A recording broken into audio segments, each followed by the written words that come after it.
कच्चे आम की वो सारी रेसिपीज़ जो हम गर्मियों में बनाते हैं, उनमें सबसे ख़ास होती है आम का अचार। आम का अचार हम इस तरह बनाते हैं कि पूरा साल के लिए स्टोर करके रखते हैं और बहुत मज़ेदार हर चीज़ के साथ नमस्कार। अच्छा लगता है। स्वागत है आप सबका मेरे चैनल बिंदास कुकिंग विद रीतू में। तो चलिए टेस्टी सी रेसिपी शुरू करते हैं। इस आम को बनाने के लिए अचार को मैंने 1.5 किलो के लगभग अच्छे देखकर कच्चे-कच्चे सफ़ेद और एकदम टाइट आम लेने चाहिए। इनकी पहचान यही होती है कि आप इन्हें हाथ से दबाकर देखिए, ये इतने हार्ड होते हैं कि दबेंगे नहीं। अब हम इन्हें 1 घंटे के लिए पानी के अंदर डुबो देंगे। 1 घंटे के बाद इन्हें अच्छे से साफ करेंगे और सूती कपड़े से पोंछ लेंगे। आम का अचार बनाने की सबसे बड़ी प्रॉब्लम क्या आती है कि हम बाजार से आम को कटवा कर लाते हैं, उसके बाद उसे घर में लाकर धोते हैं, तो उससे आम के अचार के खराब होने का डर रहता है। और लेकिन अगर हम घर में आम काटें तो वो बहुत मुश्किल काम है। लेकिन आज मैं आपको बताऊंगी कि अगर आपको घर में आम काटना हो तो आप बड़े आराम से काट सकते हैं, अगर आपके पास आम काटने की मशीन नहीं है तो भी। ये देखिए, मैंने सारे आम जो है अच्छे से धोकर पोंछ लिए हैं और अब ये देखिए इनका कलर कितना चेंज हो गया है, क्योंकि इनके ऊपर जितनी भी धूल मिट्टी और पेस्टिसाइड्स होते हैं वो सारे अलग हो जाएंगे। अब हम आम को कट करेंगे। तो सबसे पहले ऊपर जो जड़ वाला हिस्सा होता है वो मैंने निकाल दिया है। लेकिन अब इस आम को नॉर्मल चाकू से काटना पॉसिबल नहीं है, तो आपके घर में जो भी मजबूत चाकू हो उससे इस तरह काटने की कोशिश कीजिए। वो भी पॉसिबल नहीं है, तो यही एक तरीका है आम को काटने का। तो अब आप क्या कर सकते हैं, या आप कोई भारी चीज़ लीजिए और चाकू के ऊपर से बजाइए। लेकिन चाकू प्लीज़ मजबूत और ज़्यादा महंगा मत लीजिए, क्योंकि अगर बहुत सस्ता चाकू मतलब बहुत महंगा चाकू अगर आप लेंगे तो वो टूट ना जाए। लेकिन इस तरह से टूटता नहीं है, अगर आप आराम आराम से आम काटना चाहें तो बड़े आराम से कट जाएगा। इस आम की सबसे खास पहचान क्या होगी, ये देखिए काटने के बाद ये बिल्कुल सफ़ेद रहेगा। और जो हम बाज़ार से आम कटवा के लगते हैं वो ऑलरेडी काला होने लगता है। दूसरा तरीका ये है कि आप आम वाले भैया को अपने घर आने के लिए कहिए और कहिए कि आम खरीद लीजिए उससे, और उसको कहिए 2 घंटे बाद चक्कर लगा जाना। 2 घंटे बाद जब आएगा तो उतनी देर आप आम को अच्छे से धोकर और पोंछ कर रख लीजिए। तो उससे क्या होगा कि आप आम को बहुत अच्छा ले सकते हैं। ये देखिए कितना अच्छा एकदम क्लीन आम है, और अगर आप इसे बाजार से कटवाएंगे तो ये शुरू में ही कटवाते कटवाते ही काला पड़ने लगता है, क्योंकि वो लोग लोहे के दराती का इस्तेमाल करते हैं। अब आम को मैंने एक कढ़ाई के अंदर डाल दिया और उसमें 2-3 चम्मच नमक और 1 चम्मच हल्दी डालकर अच्छे से मिक्स करके ढक कर रख दिया है। अब हम इसे 1 से 2 दिन तक आराम से ऐसे ही पड़े रहने देंगे। बीच बीच में हम इसे हिलाते रहेंगे। मैंने इसे 1 दिन तक ऐसे ही पड़े रहने दिया और ये 24 घंटे के अंदर ही काफ़ी नरम पड़ गया। ये देखिए कितने आराम से आम जो है वो कट पा रहा है उंगली अंगूठे के नाखून से ही। तो इसका मतलब आराम जो है अचार सही बनने लगा है। अब हम सारे आम के पीसेस जो हैं, क्योंकि ये थोड़ा है और मुझे धूप लगानी नहीं है, तो हम इसे किसी भी बड़ी बड़ी प्लेटों या ट्रेयों में डाल देंगे और इसे पंखे के नीचे 1-1.5 घंटे के लिए सूखने रख देंगे, ताकि इसकी सारी नमी जो है ख़त्म हो जाए। वैसे आप चाहें तो 2 घंटे धूप भी लगा सकते हैं।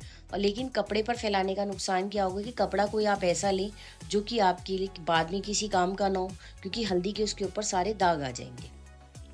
अब आम के अंदर से बहुत सारा पानी रिलीज़ हुआ है, वो मैं अभी आपको दिखाती हूँ, लेकिन उस आम के पानी को हमें फेंकना नहीं है। इसी का इस्तेमाल हम अचार बनाने के लिए करेंगे। जितनी देर हम आम की फाँकें सुखाने रखी हैं, इतनी देर मसाला बना लेते हैं। मैंने 1 चम्मच मेथी दाना लिया है, 4 चम्मच मोटी वाली सौंफ ली है। अचार के अंदर मोटी वाली ही सौंफ डाली जाती है। 1 चम्मच इसके अंदर हम जीरा डाल देंगे।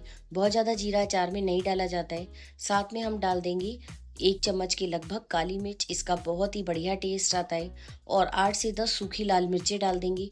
पूरी तरह ऑप्शनल है, अगर आपके पास हो तो ज़रूर डालिए। इसके बाद हम इसके अंदर डाल देंगे 2 चम्मच के लगभग साबुत धनिया। बहुत ज़्यादा धनिया भी अचार में अच्छा नहीं लगता, पर हाँ थोड़ी मात्रा अच्छी लगती है। 2 चम्मच ही हम इसके अंदर पीली वाली सरसों डाल देंगे। अगर आप सबको अचार की ये रेसिपी पसंद आ रही हो तो प्लीज़ चैनल को लाइक शेयर और सब्सक्राइब जरूर कर दीजिए, और बेल आइकन जरूर प्रेस कीजिए, ताकि जितनी भी मैं वीडियोस अपलोड करूं उन सबका नोटिफिकेशन आपके पास सबसे पहले चला जाए। आप सबसे पहले जाकर वो अचार की रेसिपी और बाकी की रेसिपीज़ को देख पाए। वाकई अचार बहुत टेस्टी बन के तैयार हुआ और खाने में सबको बहुत पसंद भी आया। बिल्कुल हल्की फ्लेम के ऊपर हम इस अचार के मसाले को भून लेंगे। हमें बस इसकी नमी ख़त्म करनी है। आप चाहें तो इस अचार के मसाले को धूप में भी सुखा सकते हैं, फिर हमें सेकने की ज़रूरत नहीं पड़ेगी। लेकिन हमारे यहाँ धूप का प्रॉब्लम है, तो मैं इसी तरह अचार बनाती हूँ और हर साल बहुत बढ़िया और टेस्टी अचार बनता है और बिल्कुल भी ख़राब नहीं होता है।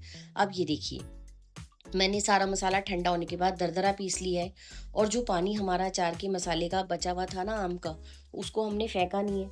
उसी के अंदर हम ये अचार का मसाला मिला देंगे और सारा पानी अपने आप ही गायब हो जाएगा। अभी मैं आपको दिखाऊंगी। ये देखिए, मैंने सारा मसाला इसमें डाल दिया। अब कुछ और ज़रूरी मसाले डालेंगे। आधा चम्मच मैंने इसमें हींग का पाउडर डाला है।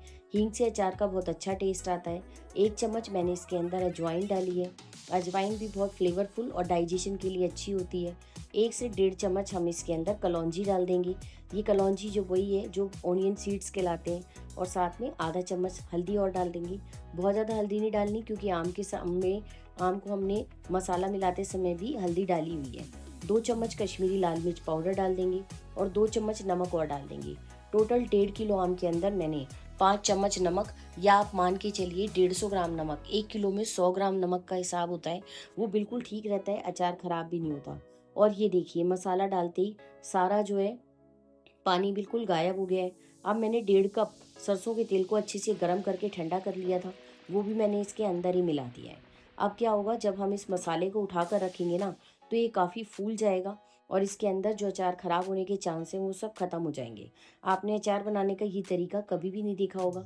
एक बार इस तरह अचार बनाइए, बिल्कुल भी ख़राब नहीं होगा और बहुत ही बढ़िया अचार बनेगा। 2 घंटे के बाद ये देखिए, आम हमारे बिल्कुल ड्राई हो गए हैं और साथ में अचार का मसाला काफ़ी फूल गया है। ये देखिए, सारा लगभग तेल जो है वो मसाले ने एब्जॉर्ब कर लिया है। बस अब हमें कुछ नहीं करना, दोनों चीज़ों को मिलाना है। कितना अच्छा देखने में ही अभी इसी समय अचार का मसाला लग रहा है। अब इसके अंदर जो कच्चे आम हमने सुखा कर रखे हैं वो इसके अंदर डाल देंगे। और आप चाहें तो इस आम के अचार को धूप को लगा कर ही बना सकते हैं, लेकिन बिना धूप लगाए भी अचार को बहुत बढ़िया बनाया जा सकता है और बिल्कुल भी ख़राब नहीं होगा। बस इस बात का ध्यान रखें कि अचार का आम बिल्कुल सूखा हुआ हो। अगर ज़रा सा भी उसमें नमी या पानी होगी तो ख़राब होने का डर है। और वही हमारे साथ होता है, हम बाज़ार से कच्चा आम खरीद कर लाते हैं कटवा कर। उसमें गंदगी इतनी होती है, धूल मिट्टी, और उसके बाद हम उसे कई बारी धोते नहीं हैं, या धोते हैं तो उसमें नमी काफ़ी आ जाती है। तो फिर उसे जब तक अच्छे से सुखाया ना जाए, अचार अच्छा नहीं बनेगा। ये अचार बनाने का बिल्कुल ट्रेडिशनल तरीका है और मुझे उम्मीद है आपको बहुत पसंद भी आया होगा। अब मैंने 2 दिन तक इसी कढ़ाई के अंदर अचार को रहने दिया है। बीच में 2 से 3 बार मैंने इसे अच्छे से अलट-पलट कर लिया है। एकदम बढ़िया पंजाबी स्टाइल आम के अचार का मसाला हमारा बहुत बढ़िया आम का अचार तैयार है। और ये 1 साल तो क्या, 4 साल भी रखा रहे तो ख़राब नहीं होगा। पर मैंने सिर्फ 1.5 किलो आम का बनाया है, क्योंकि मैं हर साल आम का अचार बनाती हूँ, तो मैं उतना ही अचार बनाती हूँ जितना 1 साल में ख़त्म हो जाए। आम तौर पर 1.5 से 2 किलो आम का अचार एक घर के अंदर ईज़िली जो है वो ख़त्म हो जाता है। अगर आप ज़्यादा बनाना चाहें तो उसी हिसाब से क्वांटिटी को कम या ज़्यादा कर सकते हैं। बस इस तरह से हम कांच का एक बहुत बिल्कुल सूखा डब्बा लेंगे और उसके अंदर अचार को भर देंगे। कांच का डिब्बा अच्छे से धुला हुआ और धूप लगाया हुआ हो, या बहुत अच्छे से सूखा हुआ हो तो बढ़िया है। ये देखिए, आम काफ़ी हद तक 2 दिन के अंदर ही, 3 दिन के अंदर काफ़ी गल गया है। बस अचार जो है 1 हफ्ते आप इसे रख लीजिए। अगर आपके यहाँ धूप आती है तो इस बर्नी को दिन में 2-2 घंटे के लिए, 3-4 दिन के लिए धूप दिखा दीजिए। और नहीं आती तो आप इसी तरह भी रख लीजिए, बिल्कुल भी अचार ख़राब नहीं हुआ। फिर भी आपको डर हो तो आप इसके अंदर 2 चम्मच सिरका डाल दीजिए, अचार कभी ख़राब नहीं होगा। तो चलिए बाय, फिर मिलेंगे नई रेसिपी।